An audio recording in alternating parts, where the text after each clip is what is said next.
Remaja yang menjadi korban pemerkosaan kepala desa hingga anggota polisi kini masih dirawat di rumah sakit. Kejadian pilu ini berawal saat korban menjadi sukarelawan banjir di Parigi Motong pada Juli 2022. Seorang remaja di Parigi Motong, Sulawesi Tengah menjadi korban pemerkosaan oleh 11 orang pria.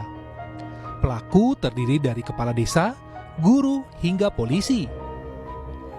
Peristiwa itu terjadi pada Juli 2022 saat korban mendatangi posko bencana banjir di Parigi Motong, Sulawesi Tengah untuk memberikan bantuan logistik. Saat di posko bencana, korban berkenalan dengan para pelaku. Usai menyalurkan bantuan, korban tidak langsung pulang ke kampungnya di Poso karena dijanjikan pekerjaan oleh para pelaku.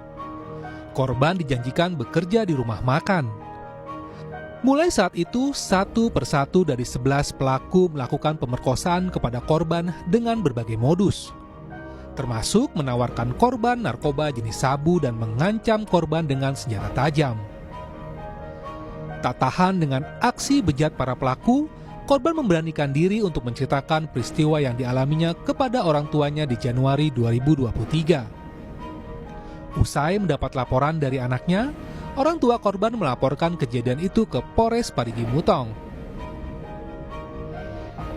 Pemerkosaan yang dialami korban terjadi dalam kurun waktu April 2022 hingga Januari 2023 lalu.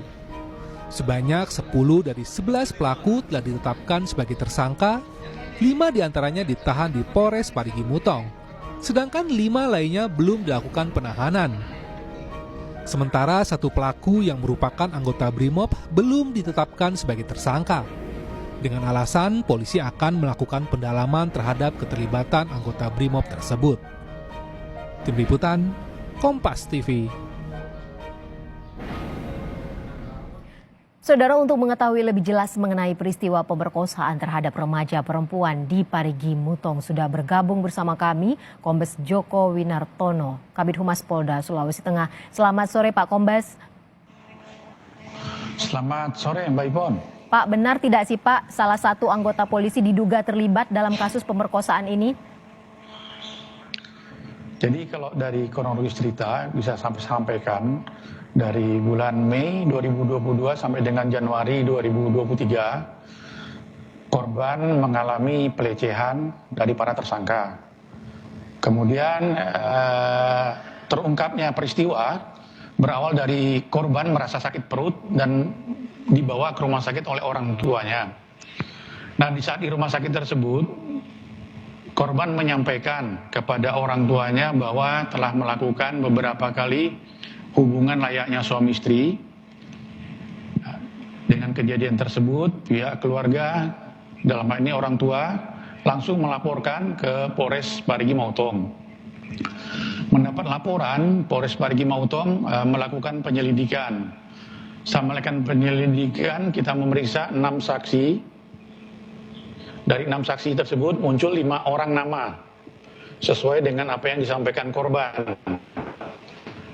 Dan kita lakukan penangkapan dan penahanan terhadap kelima orang tersangka tersebut. Kemudian dari tersangka-tersangka tersebut kita memperoleh lagi keterangan 5 nama lagi yang saat ini masih dalam pengejaran pihak petugas di Parigi Motong. Demikian Mbak Ipo. Ya, berarti salah satu anggota polisi yang diduga melakukan pemerkosaan ini termasuk dalam 5 yang sudah ditetapkan menjadi tersangka atau yang masih dalam pemeriksaan atau pencarian?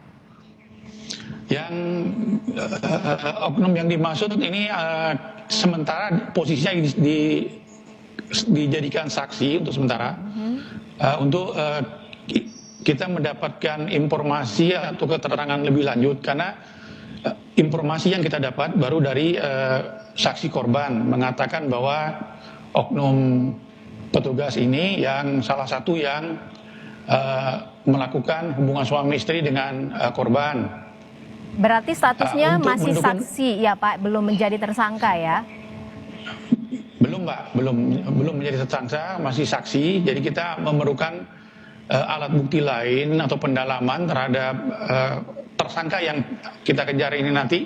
Semoga dari para tersangka ini kita akan mendapatkan keterangan-keterangan yang kita perlukan. Demikian Mbak Ipo. Ya, Pak Kombes, jika anggota polisi ini ternyata terbukti terlibat dan bersalah, apa langkah yang dilakukan dari pihak kepolisian? Sesuai apa yang diamankan undang-undang, kita tidak ada namanya tebang pilih siapapun pelakunya, siapapun tersangkanya.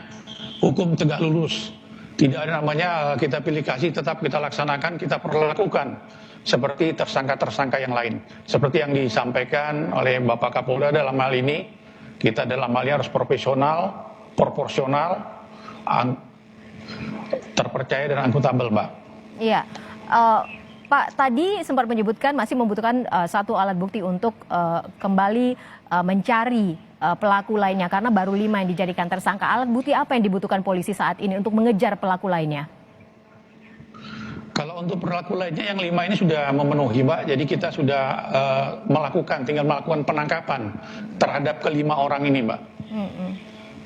Tapi identitasnya sudah diketahui polisi, Pak Kombes.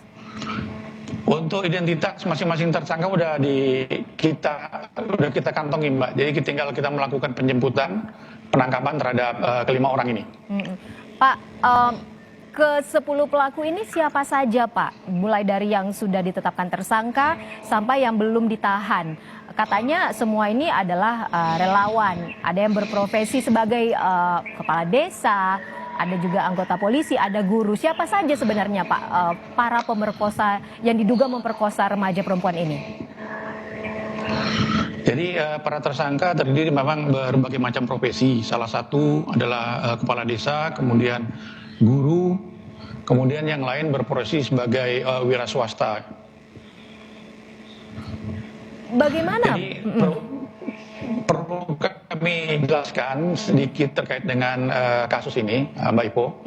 Terkait dengan kasus ini adalah kasus persetubuhan terhadap anak, di mana para pelaku ini melakukan ada yang lebih dari 1 kali, 2 kali, 4 kali sampai dengan 6 kali untuk masing-masing tersangka yang kita tahan di Polres Parigi. Jadi dari hasil keterangan mereka menyatakan bahwa berhubungan badannya lebih dari sekali, ada yang 2, 4, dan 6. Kemudian terkait waktu dan tempatnya ini berbeda, masing-masing berbeda untuk setiap pelakunya.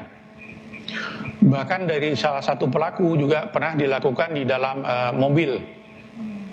Nah, mobil ini sudah kita sita sebagai barang bukti. Demikian, Mbak Ipo. Ya, dengan mengingat bahwa para pelaku pemerkosaan ini berbeda-beda profesi, bagaimana modus mereka melakukan aksi bejat ini? Korban bekerja di salah satu sekretariat rumah adat, yang mana rumah adat ini kondisinya kosong. Kondisi kosong ini dimanfaatkan oleh masyarakat untuk berjualan makanan. Kebetulan korban membantu atau sebagai pelayan di rumah tersebut, rumah makan tersebut. Interaksi antara korban dengan para pelaku itu pada saat korban melayani para pelaku makan di tempat tersebut. Demikian, Mbak. Ya. Baik, terima kasih informasinya. Terima kasih sudah bergabung bersama kami, Komisaris Besar Joko Winartono, Kabid Humas Polda Sulawesi Tengah. Pak Joko, terima kasih. Selamat bertugas kembali. Selamat sore.